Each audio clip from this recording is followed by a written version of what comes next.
Howdy. Let's hear from James Pumphrey, content creator. We were getting a ton of views. My birthday that year was one of the best birthdays I have ever had.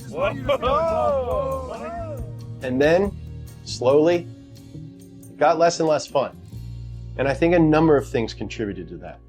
We were and are involved in less and less decisions. There was more structure, more bosses. And honestly, at this point, we were all just really tired. Jesse and I have been going full into this thing since 2016, and the other guys have been going just as hard, a lot of times harder, since they came on.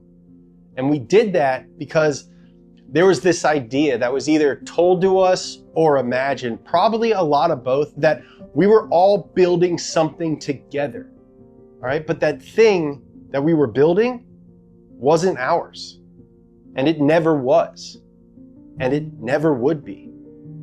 And I think that that's the original sin of Donut. We don't own it, and we never owned it. None of the guys that make videos got rich when it sold, and more importantly, without owning Donut, we don't get to decide what Donut does, which is scary when you're the faces of it. The new leadership at Donut and I often disagreed about what was best for Donut. I was very vocal about what I thought, probably too vocal.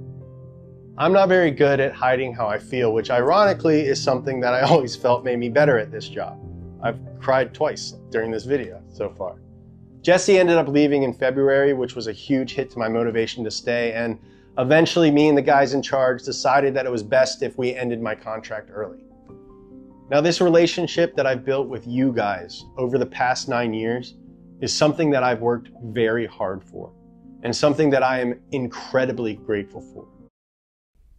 James started as an actor and comedian, but didn't see much success until he joined the Donut team, a team of content creators making some of the best videos out there about automotive-related content. They've had successful viewership over the years that's has grown and grown. And as James mentioned, he, his co-workers, and his friends what ultimately became family invested themselves in creating that content. And in doing so, also becoming the face of that channel. So when people would think of that channel, they would think of James and the others. Although, as he mentions, they didn't own their work. So all that they were investing in, their personalities, their face, their effort, their creativity, the direction of that changed when the ownership of the company changed. And James has since gone on to start his own channel so that he can connect again with his audience in the way that resonates best for him and for them. So when thinking about the work that you do, consider the lessons from James. If you can, own your work. And that way what you invest now will still be yours later.